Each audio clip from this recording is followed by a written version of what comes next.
Boa noite a todos. Boa noite. Estamos nós reunidos hoje, 27 de julho de 2020, para darmos continuidade ao nosso estudo da obra Brasil, Coração do Mundo, Pátria do Evangelho. Hoje nós iremos iniciar o capítulo 22, intitulado Bezerra de Menezes. Nós estamos em um grupo menor por conta da pandemia, mas decidimos nos reunir para darmos continuidade às gravações. Assim será uma forma de todos que estão em casa terem acesso ao nosso estudo e à continuidade, porque nós passamos praticamente 4 meses sem estudo, sem gravações, e optamos em retomar em um grupo menor. Então, hoje aqui está conosco nosso querido amigo Augusto, nossa querida amiga Letícia, nossa querida Mônica Contente e nossa querida irmã Graça. E vamos envolver o nosso irmão Augusto para fazer a nossa prece de abertura.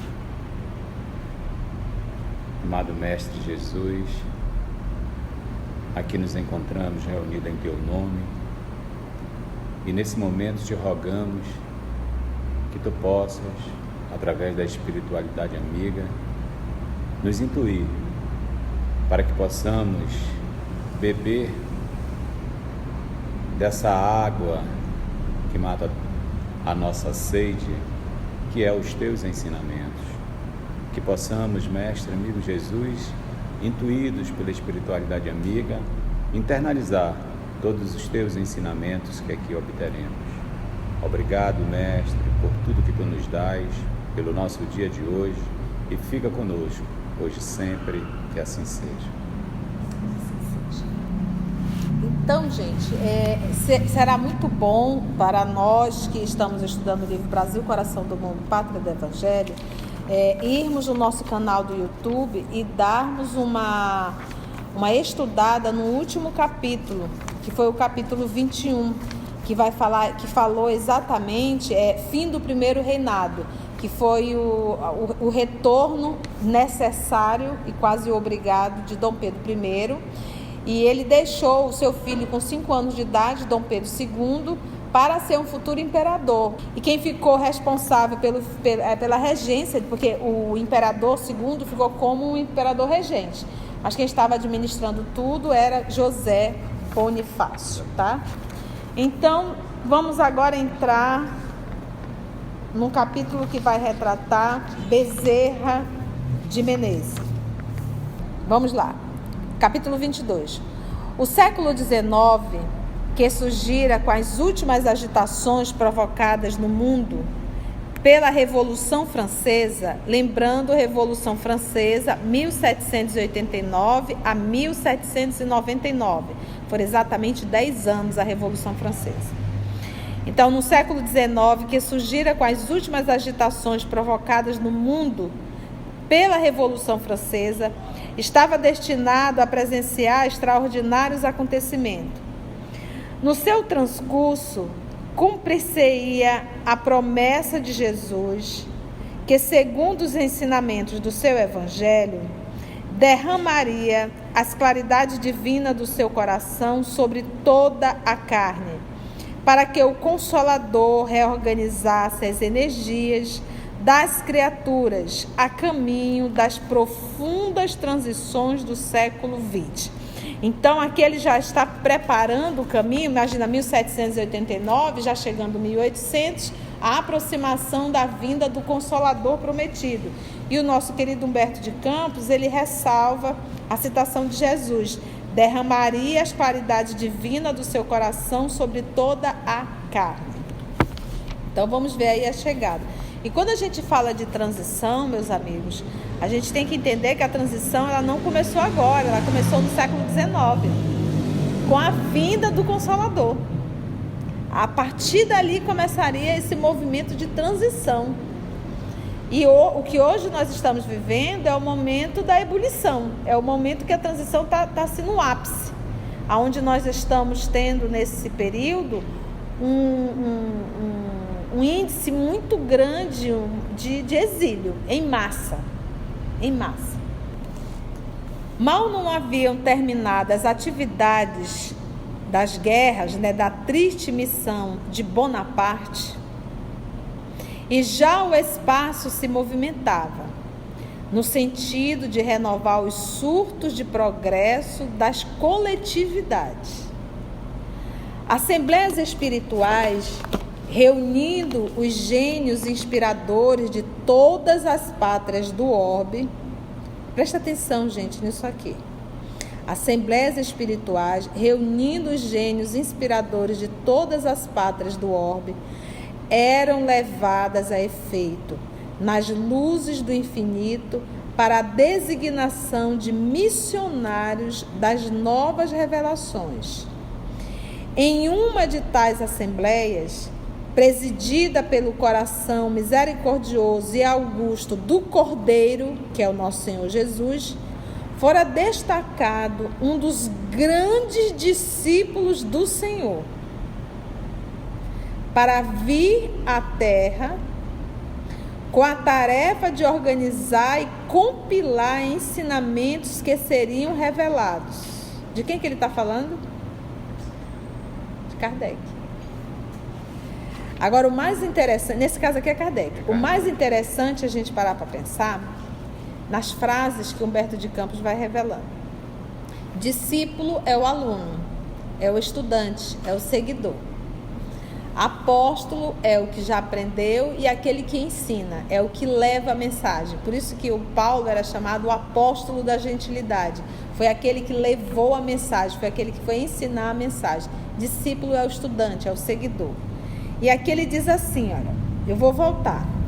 Em uma das assembleias que era presidida pelo coração misericordioso e augusto do Cordeiro, fora destacado um dos grandes discípulos do Senhor, para vir à terra com a tarefa de, olha aqui, Augusto, organizar e compilar ensinamentos que seriam revelados, oferecendo um método de observação a todos os estudiosos do tempo. Foi assim que Allan Kardec, a 3 de outubro de 1804, via a luz da atmosfera terrestre na cidade de Lyon. Olha que coisa mais linda. Então, Allan Kardec, diz o nosso querido Humberto de Campos, que fora destacado um dos grandes discípulos do Senhor, um dos grandes seguidores, um dos grandes alunos. Quem? Não sabemos. Segundo os planos de trabalho do mundo invisível, o grande missionário, no seu maravilhoso esforço de síntese, contaria com a cooperação de uma pleiade de auxiliares da sua obra. Ou seja, vinha Kardec e viria um grupo junto com Kardec. Olha só. Cooperação de sua pleiade de auxiliares da sua obra, designados particularmente para auxiliá-lo nas individualidades de olha só, nas individualidades de João Batista Rustang, que organizaria o trabalho da fé. Olha, ele está dizendo quem são os grupos. Rustang, nós temos aí os 4 evangelhos de Rustang. E nós tivemos um período no nosso movimento espírita que se dividiu.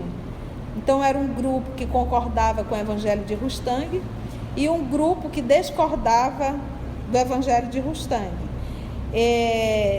Não li os evangelhos de Rustang, apenas alguns tópicos que eu particularmente também discordei. Então ele coloca que uma das teses é que Jesus não estaria encarnado em um corpo material, e sim um corpo fluídico. E por aí mais algumas coisinhas. Mas olha só, aqui na obra Brasil, Coração do Mundo, Pátria do Evangelho, é colocado sim que Rustang, que foi um conterrâneo do nosso Allan Kardec, fazia parte desse grupo. Eu trouxe aqui uma pesquisa sobre Rustang e eu vou ler para vocês que vale muito a pena. Vamos lá então sobre Jean Baptiste Rustang. Ele era filho de François Roustang, que era um vendedor, e Marguerite Robert. Ele nasceu em Bordeaux, Gironde, em 1806, numa casa humilde de Ponte de São João, número 1. De 1823 a 1826, ele residiu em Toulouse, onde lecionou literatura, ciência e filosofia, ou seja, era professor também, veio na educação. Com os proventos das aulas, ele custeou seus estudos de direito. Estagiou em Paris em 1826 a 1829, fez direito, ingressando na advocacia provavelmente no ano seguinte. Fixou-se mais tarde em sua terra natal, integrando o Conselho da Ordem dos Advogados de 13 de agosto de 1847 a 2 de agosto de 1855. Nesse período, a partir de 11 de agosto de 1848, ele exerceu o cargo de bastonário, que era o presidente, durante o ano judiciário de 48 e 49. Ele tinha então 42 anos e a partir de 10 de agosto de 1852, o cargo de secretário do Conselho data o ano judiciário de 52 e 53. Ele adoeceu gravemente em 1858, restabelecendo-se apenas em 1861, quando voltou a advogar. Em dezembro deste ano, de 61, conheceu a médium mecânica Émile Collignon, que lhe transmitiu mensagem dos evangelistas e de Moisés sobre a sua missão. Já começou por aí algo estranho. Porque quando o Kardec foi revelado a missão, não veio sobre apenas um médium. Essas informações vieram de vários médiuns, falando da missão. Porque por isso que Camille Flammarion chamava Kardec do bom senso encarnado. Então ele era um homem muito criterioso, ele não era um homem crédulo, tudo acreditava, ele sempre passava pelo crivo do bom senso e da razão. Já aqui o nosso Roustang, olha só, era uma médium mecânica e quem assinava essa mensagem era o evangelista e Moisés. Vamos lá. E de Moisés sobre a sua missão. E nós sabemos que ele era um daqueles que veio para auxiliar o trabalho de Kardec. Porque, meus irmãos, todos nós saímos do mundo espiritual, existe uma programação para a nossa encarnação. Existe uma programação. Mas existe acima da programação o livre-arbítrio.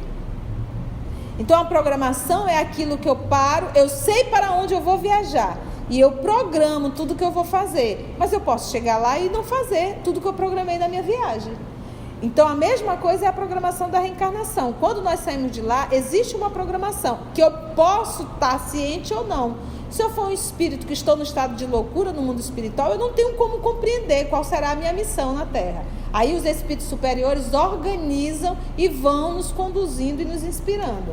Mas alguma parte dos encarnados, dos terrícolas, eles têm consciência. É dito, o anjo da guarda, o amigo espiritual, Conceição, você vai reencarnar, você vai para o país tal, para a cidade tal, na determinada idade você vai encontrar o espiritismo, você vai fazer um trabalho assim, pronto. Beleza, isso aí é um mapa. Mas eu posso chegar aqui e atrapalhar tudo. Utilizando o meu livre-arbítrio, simplesmente a vozinha da consciência disfarça. Mas eu posso me envolver com alguma cilada e que eu largo, abro mão de tudo e sigo. E eu posso mudar. Então vamos ver aqui como é que... Nós sabemos que Roustang fazia parte dessa pleia de espíritos que encarnaram para se unir a Kardec e realizar o trabalho da codificação. Mas o que aconteceu?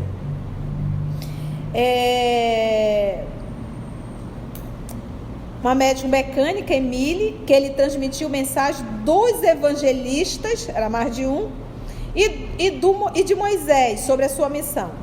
Ele tem início a recepção os 4 evangelhos e termina em maio de 1865. Então, em 1857 foi publicado já o Livro dos Espíritos. Ele começou em 61, que foi o ano que ele conheceu a médium, e passou 4 anos para a publicação dos 4 evangelhos. No ano seguinte, a obra é lançada e aplaudida por Allan Kardec. JB era viúvo de Elizabeth Rustang, conhecida por Jane. Tinha um irmão mais velho chamado Joseph e um sobrinho do mesmo nome. Ele desencarnou às 10 horas do dia 2 de janeiro de 1879, na rua Saint-Simon, com 73 anos, prometendo: voltarei. Emile Collignon, que era médium, desenvolveu expressiva atividade no campo da filantropia, tendo conhecido o advogado J.B. Rustang em sua residência no mês de dezembro de 1861, quando este foi apreciar ali um quadro recebido mediunicamente. Ela era médium mecânica, ignorando muitas vezes o teor do que recebia da espiritualidade. Em maio de 1865, terminou a psicografia de Os 4 Evangelhos, lançados no ano seguinte. Desencarnou em 1902 em Quimper, sede do departamento de Fichner, na região da Bretanha, França. Para os que ignoram, entre aspas, a obra é interessante que se chame a atenção para aspectos que julgamos marcantes no trabalho de Rustang. Primeiro, a interpretação lógica e concordância com a revelação espírita dos evangelhos segundo Mateus, Lucas, Marcos e João. Os extraordinários fenômenos que cercaram o nascimento, vida e morte de Jesus são esclarecidos com base em leis magnéticas, de atração e repulsão de fluidos ou energia, destacando a intervenção mediúnica que é notável em diversos trechos.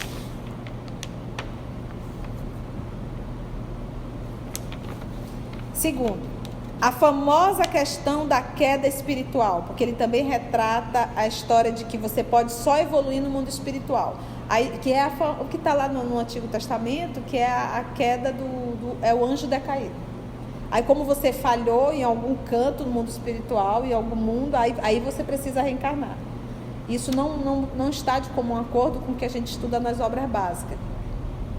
Isso não, independente, a gente tem que passar por esse processo, sim. Nós fomos criados princípio inteligente, em determinado momento nos transformamos em espírito e começamos o nosso processo das encarnações agora em corpos humanos. Então, Rustang, ele não aborda isso. Estou trazendo, porque já que citou a obra, a gente tem que entender o que João fez, tá bom? O que Rustang fez. Então, a famosa questão da queda espiritual em Os 4 Evangelhos. Encontramos o motivo da encarnação e das dores e sofrimentos experimentados pelas criaturas encarnadas. Sem a teoria da queda, fica-se a duvidar da bondade e da justiça divina, que obrigaria um ser sem culpa a iniciar uma evolução a partir de dificuldades e sofrimentos não merecidos. Essa era a tese dele. Terceiro, o problema do chamado corpo fluídico de Jesus. O termo fluídico, adjetivando o corpo do Cristo, empregado pelos espíritos e citados por Rustang em toda a obra, significa que o mesmo foi formado por uma aglutinação de fluidos retirados da natureza. Então, que Jesus não estaria em um corpo físico. Por isso que eu falei que o espiritismo teve um período, o movimento espírita, ele foi dividido aqui no Brasil. E algumas pessoas iam realmente à discussão. Eu ainda vivi um pouco disso, há 28 anos atrás. Não sei nos outros estados, mas aqui no Amazonas nós tivemos. Então, essa é a tese de Rustang. Qual foi o erro que ele utilizou de um só médium? Aí vocês dizem, mas Kardec aplaudiu. Kardec não ia criticar. Não ia. O Kardec disse assim, leia tudo e retenha o que é melhor. Então, o erro de Rustang faltou o bom senso, que foi o que o nosso Kardec fez. Kardec utilizou mais de 1000 médiuns. Antes dele publicar, ele passava aquilo. Por isso é que ele disse, que volta aqui o que o nosso Senhor Jesus falou. fora destacado um dos grandes discípulos do Senhor, para vir à Terra, que foi Kardec, com a tarefa de organizar, compilar ensinamentos que seriam revelados, oferecendo um método de observação. Foi o que não teve Rustang. Vamos ver aqui quem mais que veio nesse grupo. Então nós tivemos Rustang, que organizaria o trabalho da fé, porque ele veio com a missão do trabalho do Evangelho. E quem foi que fez, quem acabou fazendo o Evangelho? Kardec. De Leon Denis também era um dos que efetuaria o desdobramento filosófico. Olha como cada um veio. De Gabriel Delane, que apresentaria a estrada científica, e de Camille Flammarion, que abriria a cortina dos mundos, porque Camille Flammarion era médium. Além de médium, era astrônomo. Galileu Galilei psicografou por ele capítulos do livro A Gênese, que abriria a cortina dos mundos, que era médium, desenhando as maravilhas das paisagens celestes, cooperando assim na codificação kardeciana no velho mundo e dilatando-a com os necessários complementos. Vamos lá só repassar rapidamente. Leon Denis nasceu em 1846, ou seja, Kardec tinha 43 anos, mais velho que ele, porque Kardec nasceu em 1804. 1804, 46, 43, 42 anos, né?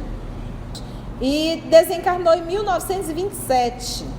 Ele foi um pensador espírita, médio e um dos principais continuadores do espiritismo após a morte de Allan Kardec, ao lado de Gabriel Delane e Camille Flammarion. Fez conferências por toda a Europa em congressos internacionais espíritas e espiritualistas, defendendo ativamente a ideia da sobrevivência da alma e suas consequências no campo da ética nas relações humanas. É conhecido como sendo consolidador do espiritismo em toda a Europa, bem como apóstolo do espiritismo, que é aquele que vai ensinar, dadas as suas qualidades intrínsecas de estudioso do espiritismo. Então, Leon Denis cumpriu a missão. Autodidata, tendo mostrado inclinações literárias e filosóficas, aos 18 anos travou contato com o livro dos Espíritos e tornou-se adepto da doutrina espírita. Desempenhou importante papel na sua divulgação, enfrentando as críticas do positivismo materialista, do ateísmo e a reação do catolicismo. Foi ainda membro atuante da maçonaria. Em 1900, ele participou do 2º Congresso Espírita Internacional, participou ainda do Congresso Espírita de Liege, em 1905, e de Bruxelas, em 1910, ambos na Bélgica.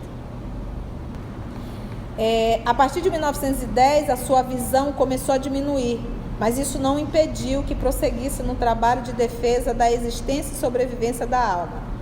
Logo depois da Primeira Guerra Mundial, 1914 a 1918, aprendeu a linguagem Braille, que estava ficando cego, o homem não desistiu, disse, para lá, tem a opção B, né? Em 1920 foi aclamado presidente do Congresso Espírita Internacional em Paris, no qual foi formada a Federação Espírita Internacional. Neste congresso quiseram tirar o aspecto religioso do espiritismo, olha, pela segunda vez. Que na época de Kardec, um grupo também tentou tirar do espiritismo, mas Denis se opôs a isso com tenacidade, apesar da acentuada velhice. Denis trabalhava em seu novo livro, O Gênio Celta e o Mundo Invisível, quando foi acometido pela pneumonia e, com a ajuda de 2 secretárias, conseguiu concluir a obra. Morreu às 21 horas da noite de 12 de abril de 1927, terça-feira, em sua casa. A sua grande produção na literatura espírita, bem como seu caráter afável e abnegado, valeram-lhe o qualificativo de apóstolo do espiritismo. Ao longo de sua vida, manteve estreita ligação com a Federação Espírita Brasileira, que foi fundada em 2 de janeiro de 1884, tendo sido aprovada por unanimidade a sua indicação para sócio distinto e presidente honorário da instituição. Leon Denis afirmou que, abre aspas, a verdade assemelha-se às gotas de chuva que tremem na extremidade de um ramo. Enquanto ali estão suspensas, brilham como diamantes puros no esplendor do dia. Quando essas gotas tocam o chão, misturam-se com todas as impurezas. Cai a chuva, fica ali no galho, então aquela gotinha de água, tu jura que é um cristal. À medida que ela cai dali, que tem um contato com a terra, que se mistura, tudo o que nos chega do alto corrompe-se ao contato com a terra. Até o íntimo do santuário, o homem levou suas paixões, as suas concupiscências, as suas misérias morais. Assim, em cada religião, o erro, fruto da terra, mistura-se à verdade, que é o bem dos céus. Enquanto está suspensa a informação no céu, está limpo. A partir do momento que entra na terra e que passa a ter contato com os homens, mistura tudo. Então esse é o nosso Leon Denis. Também foi citado François-Marie Gabriel Delany. O Delany, ele nasceu em 1857, ou seja, na publicação de um livro dos Espíritos. 15 de fevereiro de 1926 ele desencarnou. Então você vê que veio um grupo durante a implantação da codificação e veio um grupo depois para dar continuidade ao trabalho, para que firmasse. Olha aí, o Delany foi um. Ele desencarnou em 1926. Foi um engenheiro francês e um dos primeiros pesquisadores espíritas notórios. Intelectual renomado, sua pesquisa sobre a mediunidade é notória no contexto do problema mente e corpo. Hoje em dia a gente não escuta nem falar, né? Então por isso que a gente tem que estudar as obras, para a gente rever a história do Espiritismo. A biografia dele, rapidamente: o seu pai era Alexandre Delany, era espírita, o pai dele, e amigo íntimo de Allan Kardec. Então, tudo organizado. E sua mãe era médium e colaborou na codificação. Graduou-se em engenharia, ele. Fundou a União Espírita Francesa em 1882 e o jornal Le Espiritisme, no mesmo ano. Ao lado do filósofo Leon Denis, foi um importante divulgador das ideias espíritas nessa época. Fez conferência por toda a Europa, inclusive na abertura do primeiro Congresso Espírita e Espiritualista, que ocorreu em 1890. Compreendendo que o perispírito estava no centro dos fenômenos espírita, ele procurou distinguir mediunismo e dianimismo. São 2 pontos separados. Vamos ver um pouquinho do Flammarion, Camille Flammarion. Mais conhecido como Camille Flammarion, nasceu em fevereiro de 1842 e desencarnou em 1925, em junho. Foi um astrônomo, pesquisador psíquico e divulgador científico francês. Importante pesquisador e popularizador da astronomia. Ele recebeu notórios prêmios científicos e foi homenageado com a nomenclatura oficial de alguns corpos celestes. Sua carreira na pesquisa e popularização dos fenômenos paranormais também é bastante notória. Seu irmão, Ernest Flammarion, foi o fundador das edições Flammarion. Foi o mais velho de 4 filhos. Aos 4 anos de idade já sabia ler. 4 anos de idade. Aos 4 e meio sabia escrever e aos 5 já dominava rudimentos da aritmética. Foi educado em Langres e começou a trabalhar com 16 anos de idade no Observatório de Paris, no departamento de cálculo de Le Verrier. Sua ruptura com os astrônomos deu-se em 1862, com a publicação de um livro La Pluralité des Mondes Habités, que é a pluralidade dos mundos habitados.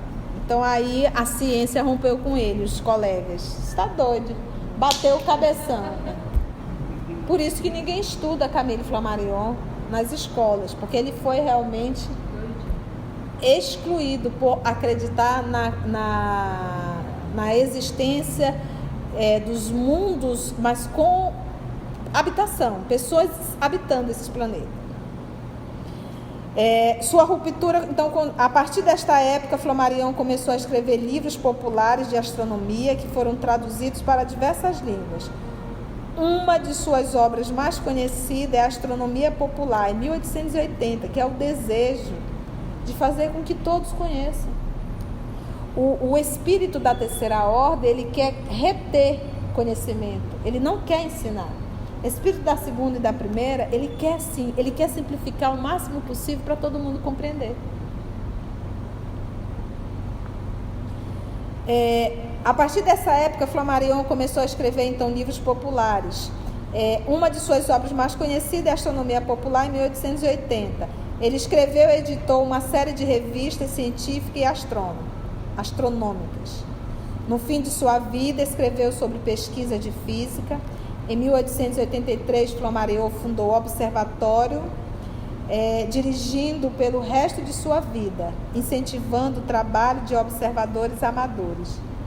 Fundou a Société Astronomique de France em 1887.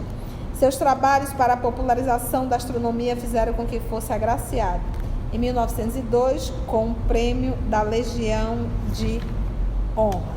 E aí nós fizemos um movimento en passant sobre essas personalidades que Humberto de Campos citou, mostrando que todos eles vieram realmente para ajudar o trabalho de Kardec. Não o trabalho de Kardec, o trabalho é do Cordeiro, é do Cristo, mas para afirmar a codificação no nosso planeta. Então, olha só. Aí ele vem aqui, ó. Ia resplandecer a suave luz do Espiritismo. Depois de certificado, o Senhor da defecção espiritual das igrejas mercenárias que falavam no globo em seu nome. Que cutucada aqui, hein? Porque aqui nós já estudamos o período da Inquisição. E no livro A Caminho da Luz, eu até faço realmente uma ressalva. Vá no nosso canal do YouTube, estuda o livro A Caminho da Luz. Eu estou estudando novamente. E eu juro para vocês, eu fico assim de queixo caído a quantidade de informações que tem dentro daquele livro. Gente, no estudo dessa obra, nós conhecemos toda a história do planeta, desde a sua formação. Emmanuel consegue colocar tudo dentro daquela obra. E era lá que eu estava estudando a Inquisição, com a ajuda das minhas duas amigas aqui, Aramita e Carla. Todas as falanges do infinito se preparam para a jornada gloriosa. As abnegadas cortes de Ismael trazem as suas inspirações para as grandes cidades do país do Cruzeiro, conseguindo interessar indiretamente grande número de estudiosos. Porque lembra, como aqui é a pátria do Evangelho, o Espiritismo começou lá, porque, gente, era lá que estavam os intelectuais. Era de lá que poderia entender a seriedade da codificação. Se viesse para o Brasil, que ainda estava engatinhando, como? Os intelectuais, a ciência estava lá na França. Então lá ela tomou o corpo, mas foi aqui que ela foi adquirindo todo o movimento, foi desenvolvendo verdadeiramente. Então olha só. As abnegadas cortes então de Ismael trazem as suas inspirações para as grandes cidades do país do Cruzeiro, conseguindo interessar indiretamente grande número de estudiosos. As primeiras experiências espiritistas na pátria do Evangelho começaram pelo problema das curas. Em 1818, já o Brasil possuía um grande círculo de homeopáticos sob a direção do mundo invisível. O próprio José Bonifácio se correspondia com Frederico Hennemann, que é o pai da da homeopatia. É Frederico Christian Hahnemann. Ele nasceu em 1755, desencarnou em 1843, foi um médico alemão fundador da homeopatia, ok? Nos tempos do Segundo Reinado, os mentores invisíveis conseguem criar na Bahia, no Pará e no Rio de Janeiro alguns grupos particulares que projetavam enormes claridades no movimento neoespiritualista do continente, talvez o primeiro da América do Sul. Olha lá, então nós ficamos em Bahia, Pará e Rio de Janeiro. Antes dessa época, quando prestes a findar o primeiro reinado, Ismael reúne no espaço seus dedicados companheiros de luta. Olha lá, Ismael. E organizando a venerável assembleia, o grande mensageiro do Senhor esclarece a todos sobre os seus elevados objetivos. Irmãos, expôs ele. O século atual, como sabeis, vai ser assinalado pelo advento do Consolador à face da terra.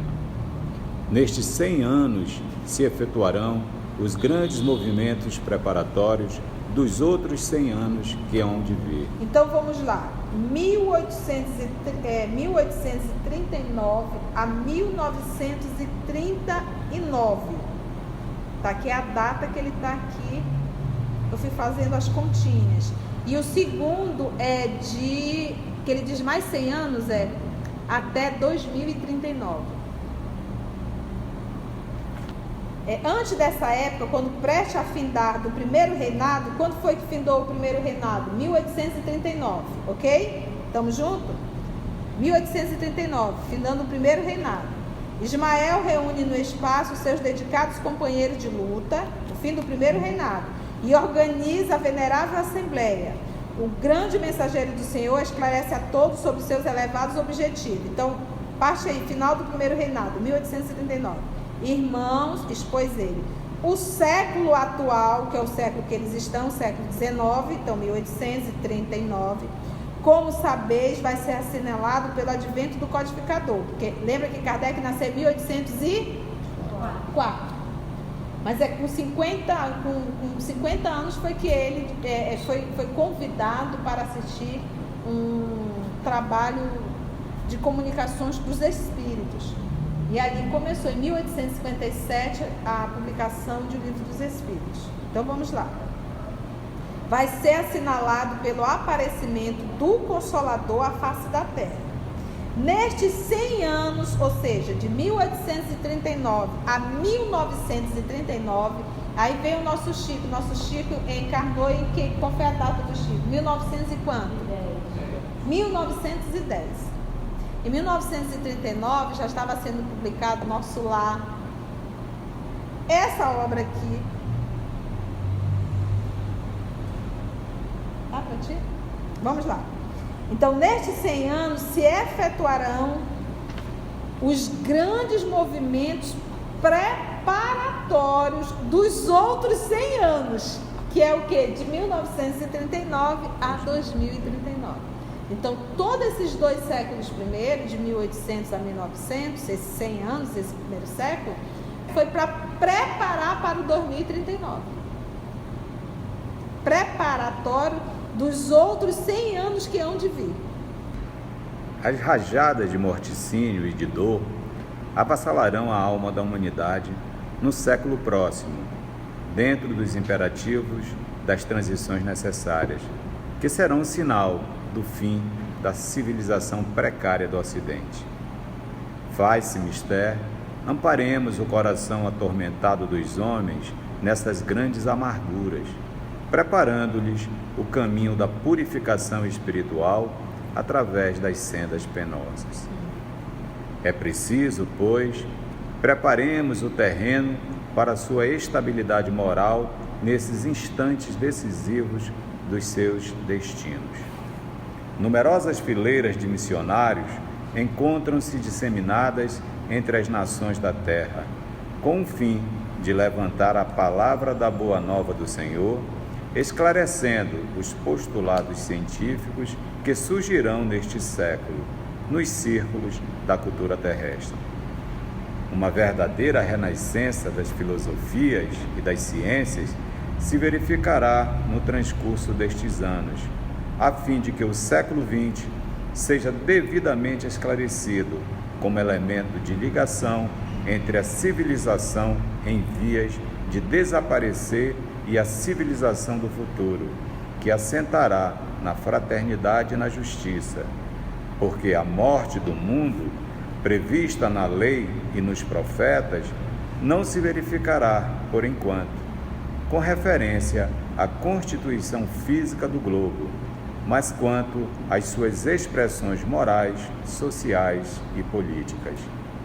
A civilização armada terá de perecer para que os homens se amem como irmãos. Concentraremos agora os nossos esforços na terra do Evangelho para que possamos plantar no coração de seus filhos as sementes benditas que, mais tarde, frutificarão no solo abençoado do Cruzeiro. Se as verdades novas devem surgir primeiramente, segundo os imperativos da lei natural, nos centros culturais do Velho Mundo, é na pátria do Evangelho que lhe vamos dar vida, aplicando-as na edificação dos monumentos triunfais do Salvador. Alguns dos nossos auxiliares já se encontram na terra, esperando o toque de reunir de nossas falanges de trabalhadores devotados, sob a direção compassiva e misericordiosa do Divino Mestre. Eu acho que vale só uma ressalva realmente nesse comentário aqui, que nós já estávamos até dando a entrada. Se as verdades novas devem surgir primeiramente, segundo os imperativos da lei natural, nos centros culturais do Velho Mundo, porque foi lá que surgiu o Espiritismo, é na pátria do Evangelho que lhes vamos dar vida, aplicando-as na edificação dos monumentos triunfais do Salvador, que é o nosso Senhor. Ele diz: alguns dos nossos auxiliares já se encontram na terra, esperando o toque de reunir de nossas falanges de trabalhadores. Eu acho tão lindo isso aqui. Eu estudando isso aqui em casa, meus olhos cheios de lágrimas, emocionada de ver o trabalho da codificação tomando. Houve na locução de Ismael uma breve pausa. Depois, encaminhando-se para um dos dedicados e fiéis discípulos, falou-lhe assim. Vamos lá agora. Descerás as lutas terrestres com o objetivo de concentrar as nossas energias no país do Cruzeiro, dirigindo-as para o alvo sagrado dos nossos esforços. Arregimentarás todos os elementos dispersos com as dedicações do teu espírito, a fim de que possamos criar o nosso núcleo de atividades espirituais, dentro dos elevados propósitos de reforma e regeneração.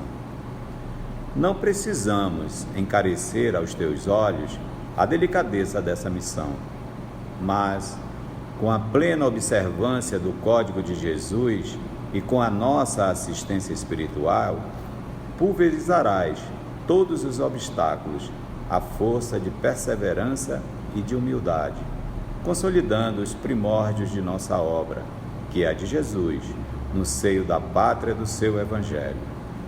Se a luta vai ser grande, considera que não será menor a compensação do Senhor, que é o caminho, a verdade e a vida. Tão lindo isso. A luta vai ser grande, mas olha, não vai ser menor a compensação não, né? É lindo isso.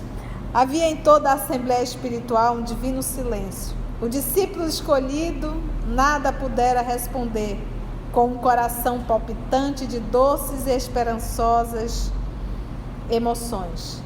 Mas as lágrimas de reconhecimento lhe caíam copiosamente dos olhos. Ismael desfraldara a sua bandeira à luz gloriosa do infinito, salientando-se a sua inscrição divina, que parecia constituir-se de sóis infinitésimos. Uma vibração de esperança e de fé fazia pulsar todos os corações, quando uma voz terna e compassiva exclamou das cúpulas radiosas do ilimitado. Glória a Deus nas alturas e paz na terra aos trabalhadores de boa vontade. A voz do Cristo.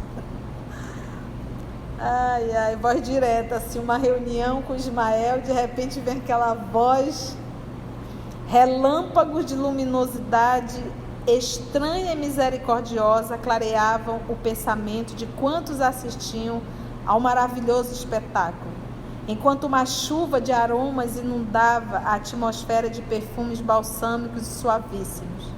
Sob aquela bênção maravilhosa, a grande assembleia dos operários do bem se dissolveu. Daí a algum tempo, no dia 29 de agosto de 1831, em Riacho do Sangue, no estado do Ceará, nascia Adolfo Bezerra de Menezes, o grande discípulo de Ismael, que vinha cumprir no Brasil uma elevada missão. E aí, aqui nesse finalzinho, nós estamos conhecendo a história dessa doutrina que tanto amamos. Então, e assim nós finalizamos mais um capítulo da obra Brasil, Coração do Mundo, Pátria do Evangelho. E a próxima semana nós vamos entrar no capítulo 23, intitulado A Obra de Ismael. Então agradecemos ao nosso Senhor Jesus, aos nossos amigos espirituais, aos nossos irmãos encarnados que aqui estão, e até o nosso próximo estudo, com a graça de Deus.